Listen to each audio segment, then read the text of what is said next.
जय माता दी, जय माँ कामाख्या।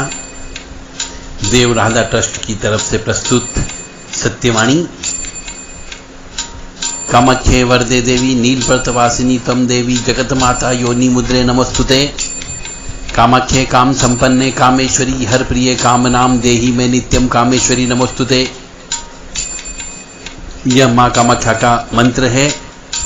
जो भी व्यक्ति रोजाना इस मंत्र को जप करता हो, इस मंत्र का पाठ करके माँ कामाख्या को अपने घर से ही प्रणाम करता हो, उनकी सभी मनोकामना पूर्ण होती है, ऐसा माँ कामाख्या के शास्त्र कहते हैं। मुझे उम्मीद है आप इस मंत्र को याद करके माँ कामाख्या का स्मरण करेंगे। अब हम आपको बताने जा रहे हैं कर्म फल का सिद्धांत। हर व्यक्ति कहता है, अधिकतर जो थोड़ा बहुत भी ज्ञान ले लेता है, जिसको ज्ञान हो जाता है, कौन सा ज्ञान? आध्यात्मिक ज्ञान, भौतिकवादी ज्ञान नहीं। आध्यात्मिक ज्ञान जिसको हो जाता है वह यह कहता है कि बेटा जैसा कर्म करके आए हो वैसा ही फल मिलता है। साधु हो, संत हो, सन्यासी हो, मठाधीश हो, महंत हो, वो एक ही चीज बोलता है कि पिछले जन्म के कर्मों का फल इस जन्म में आप भोगते हो। यानी जैसा कर्म करके आए हो वैसा ही फल मिलता है। अब इसको दूसरे रूप में अपन समझने का प्रयास करें, उदाहरण के रूप में, तो खेत में जैसा बीज बोते हैं वैसा ही फल मिलता है। पहले बीज बोना पड़ते हैं और फिर फल की प्राप्ति होती है। या फिर और दूसरे तरीके से आप समझ लो, आज के आधुनिक तरीके से, कि हम मोबाइल के अंदर नेट पैक चार्ज करवाते हैं, तो जैसा नेट पैक रिचार्ज करवाया है वैसा ही चलेगा। यानी 2G, 3G, 4G, 5G वैसी ही स्पीड आपको प्राप्त होगी।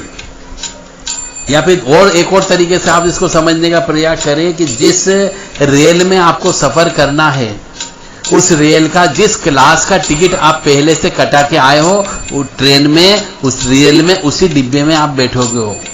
यानी जनरल टिकट कटाया है तो जनरल में बैठना है आपको, यदि रिजर्वेशन का कराया है तो रिजर्वेशन में, और यदि फर्स्ट क्लास या एसी का करवाया है तो फर्स्ट क्लास या एसी में ही तो बैठोगे। तो पहले टिकट कटाना पड़ता है, उसके बाद आप उसका उपभोग कर सकते हो। तो अपनी जिंदगी भी इसी प्रकार से, आप जो पिछले जन्म में काट करके आए हो, जैसा बो करके आए हो, वैसा ही फल इस जन्म में आपको प्राप्त होगा। और उदाहरण के रूप में आप समझने का प्रयास करें कर्म फल के सिद्धांत को, कि एक रेस्टोरेंट में हम जाते हैं तो रेस्टोरेंट में पहले टोकन कटाना पड़ता है। यदि आपने 4 समोसे का टोकन कटाया तो आपको वही तो मिलेगा, रबड़ी थोड़ी मिलेगी। और यदि रबड़ी का टोकन कटाया तो आपको रबड़ी ही मिलेगी। तो जैसा टोकन कटाते हैं अपन, वैसा ही अपनों को भोजन रेस्टोरेंट में प्राप्त होता है। तो कहने का अर्थ यहां पर यह है कर्म फल के सिद्धांत में, कि आपके कर्म के अनुसार आपको फल मिलता है। लाख प्रयास करिए, भाग्य में नहीं है तो आपको कुछ भी नहीं मिल सकता। करते रहिए प्रयास। पूजा पाठ करने से भाग्य में कुछ वृद्धि हो सकती है। कर्म फल जो मिलना है उस फल में वृद्धि हो सकती है।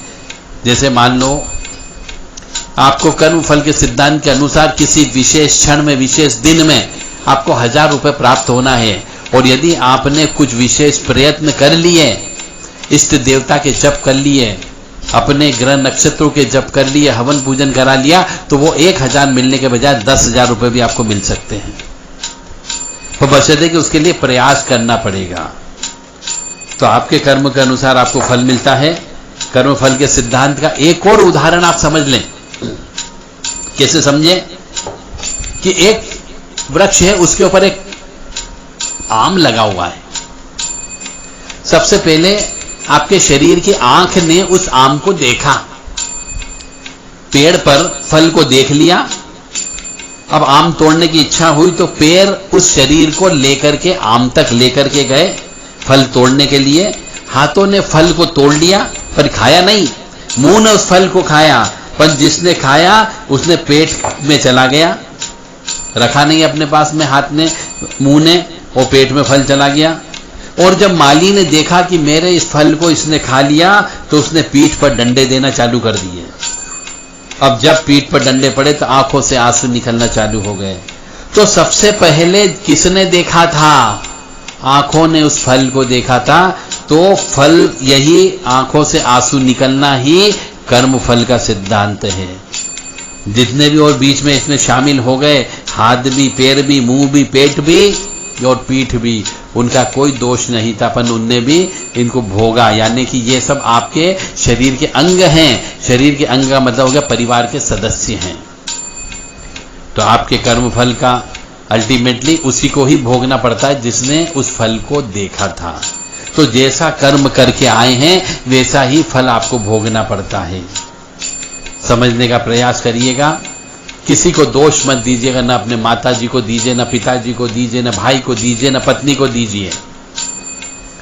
आप अपना भाग्य स्वयं लिखा के लाए हैं। आपकी जन्म पत्रिका है, वही आपका भाग्य है। उस जन्म पत्रिका को अच्छे से, किसी अच्छे ज्ञानी से, किसी अच्छे विद्वान से पढ़वाइए कि आपके भाग्य में क्या लिखा है।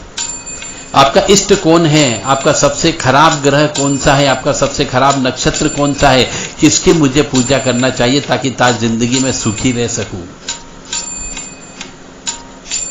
कर्म फल के सिद्धांतों के अनुसार पिछले जन्म के कर्म का भोगते हुए इस जन्म में आपको अच्छे कर्म करना है ताकि अगला जन्म फिर आपका अच्छा हो, आपके खाते में अच्छे कर्म बैंक बैलेंस होकर के जाए, ताकि अगले जन्म में उनका फल की प्राप्ति आपको ईश्वर दे।